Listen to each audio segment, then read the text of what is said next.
Hello everyone, welcome back to my channel Telugu Odia fusion. So ఈరోజు మీతో ఒక డిష్ షేర్ చేయాలనుకుంటున్నా. ఈ డిష్ వచ్చేసి ఒడిశా డిష్, కానీ అందరూ తినొచ్చు, అన్ని చోట్ల చేస్తారు కూడా. నాకు తెలియదు దానిలో ఏమేమి పేరు ఉంటాయి.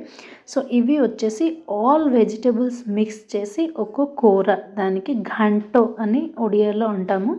So all kind of vegetables, ఇంట్లో ఏమైనా వెజిటేబుల్స్ ఉన్నా అన్నీ కలిపి ఈ కూర చేయొచ్చు. ఈ కూర చపాతీకి, అన్నంకి, ఉప్మాకి అన్నిటికీ తినొచ్చు. అంటే ఉప్మా అంటే తెలుగు సైడ్లో ఉప్మాలో కర్రీ తినరు, కానీ ఒడిశాలో ఉప్మా అంటే కంపల్సరీ కర్రీ కూడా కావాలి. సో ప్రతిదానికి ఇవి చాలా టేస్టీగా ఉంటుంది. ఆ డిష్ మీతో ఈరోజు షేర్ చేస్తున్నా. వీడియో ఫుల్గా చూడండి, నచ్చితే మీరు కూడా ట్రై చేయండి. సో ఫస్ట్ స్టవ్ ఆన్ చేసి అవి కొంచెం వేడి ఎక్కాక దానిలో 2 టేబుల్ స్పూన్ ఆయిల్ వేద్దాం. ఆయిల్ కొంచెం వేడి ఎక్కాక దానిలో మనం పోపు వేద్దాం. పోపులో జీలకర్ర, మస్టర్డ్, ఉరద్ దాల్, చనా దాల్ అండ్ కొంచెం సిన్నమన్ వేసాను నేను. ఇంకా బే లీఫ్ కూడా పెట్టచ్చు. సో నేను 2 బే లీఫ్ వేసాను. అవి మీకు ఇష్టం ఉంటే పెట్టచ్చు, లేకపోతే స్కిప్ చేసేయచ్చు. కరివేపాకు, చిల్లీ, గ్రీన్ చిల్లీ పెడితే టేస్ట్ కొంచెం వేరే వస్తుంది. రెడ్ చిల్లీ పౌడర్ పెట్టినా గ్రీన్ చిల్లీ కొంచెం పెడితే పోపులో టేస్ట్ బాగా వస్తుంది. ఇవి కొంచెం కుక్ అయ్యాక దానిలో జింజర్ గార్లిక్ పేస్ట్ ఒక స్పూన్ వేద్దాం. ఆ జింజర్ గార్లిక్ పేస్ట్ కొంచెం రా స్మెల్ వెళ్ళేదాకా దాన్ని కుక్ చేసి దానిలో ఒక బిగ్ సైజ్ పొటాటో యాడ్ చేద్దాం. ఇవి వచ్చేసి ఎలిఫెంట్ యామ్. ఇవి నేనే హార్వెస్ట్ చేశాను. నా రీసెంట్ లాస్ట్ వీడియోలో నేను అవి వీడియో పెట్టాను, హార్వెస్ట్ చేసిన వీడియో. సో అంతే వచ్చింది నాకు. సో అవి యూజ్ చేసి ఈరోజు కూర చేసేస్తున్నా. సో ఇవి వచ్చేసి పంప్కిన్, ఇవి వచ్చేసి రా బనానా, దాని తర్వాత కొంచెం బీట్రూట్, ఇవి వచ్చేసి బెరకాయ,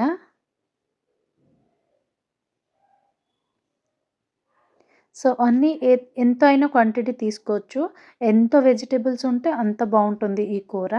సో నా దగ్గర ఉన్న అన్ని వెజిటేబుల్స్ అయితే మిక్స్ చేశాను. ఇవి వచ్చేసి క్యారెట్,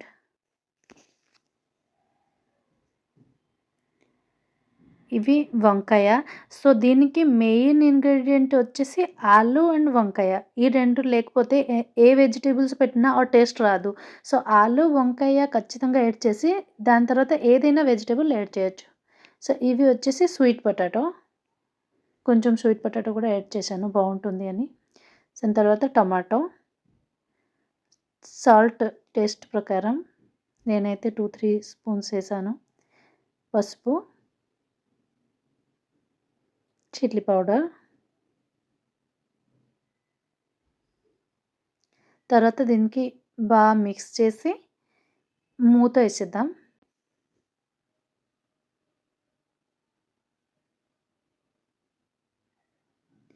దీనికి ఇప్పుడే కుక్కర్ పెట్టేయచ్చు, కానీ అలా పెట్టేస్తే దాని టేస్ట్ కొంచెం డిఫరెంట్గా వస్తుంది. సో నేను అయితే కొంచెం టైం పట్టినా కానీ వెజిటేబుల్స్ని కొంచెం ప్రాపర్గా సౌట్ చేసి దాని తర్వాత సిట్టి వేస్తా, లేకపోతే ఆ టేస్ట్ రాదు. అలా కొంచెం సౌట్ చేసి మంచిగా కుక్ అయ్యాక, ఒక 50% కుక్ అయ్యాక దాని తర్వాత ఒక విసిల్ ఇచ్చేస్తే కూర అయిపోతుంది. మీకు టైం లేకపోతే ఇవి సౌట్ చేయకుండా డైరెక్ట్‌గా వాటర్ పెట్టి సిటీ ఒకటే 2 సిటీ ఇచ్చేయచ్చు. సో నేను దీనిలో స్వీట్ కార్న్ యాడ్ చేస్తున్నా.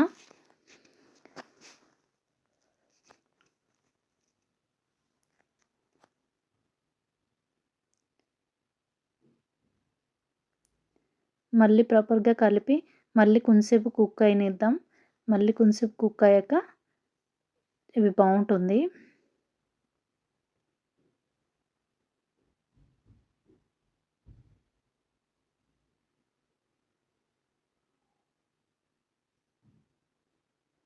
చూసారా, ఆల్మోస్ట్ కుక్ అయిపోయింది. సో దీనిలో కొంచెం ధనియా పౌడర్, కొంచెం గరం మసాలా వేసి దాన్ని మొత్తం ప్రాపర్గా కలిపి ఒకసారి చూద్దాం టేస్ట్ ఎలా ఉంది. సో ఒకవేళ ఉప్పు, కారం అన్నీ సరిపోతే అవి ఇప్పుడు సిట్టి వేసేయచ్చు. ఒకవేళ ఉప్పు, కారం ఏదైనా తక్కువ ఉంటే ఇప్పుడు యాడ్ చేసి దాని తర్వాత సిట్టి వేసేయచ్చు. సో నాకైతే అన్నీ సరిపోయింది. సో అందుకే నేను కుక్కర్ వేసేస్తున్నా. సో, ఆల్మోస్ట్ కుక్ అయిపోయింది కదా! అందుకే ఒక్కో విజిల్ ఇచ్చే నేను కట్టేసాను. లేకపోతే మరీ మెత్తగా ఉడికిపోతాయి అన్నీ. ఈ కూర అయితే చాలా బావుంటుంది. అంటే ఇప్పుడే ఎవ్వరైనా తినొచ్చు. అన్ని వెజిటబుల్స్ ఉంటాయి కాబట్టి చాలా హెల్తీ. టేస్ట్ కూడా మనం ఓన్లీ మసాలా ఏస్తాం కదా! ఉప్పు, కారం, జస్ట్ గరం మసాలా, హోమ్‌మేడ్ మసాలాస్ ఏస్తాం కదా! చాలా బావుంటుంది. సో, మీరు కూడా ఒకసారి ఖచ్చితంగా ట్రై చేయండి. ఇవి చపాతీలోనా, టిఫిన్‌లోనా, అన్నంలోనా అన్నిటికి బావుంటాయి. చపాతీకి ఇంకా బావుంటాయి అన్నంకైనా. సో, డెఫినైట్‌లీ మీరు కూడా అందరూ ఒకసారి ట్రై చేయండి. నాకు కామెంట్‌లో చెప్పండి ఎలా ఉంది. Thank you for watching the video. ఎంతవరకు చూసారు కాబట్టి ఒక లైక్, షేర్ అండ్ సబ్స్క్రైబ్ చేయండి. Thank you.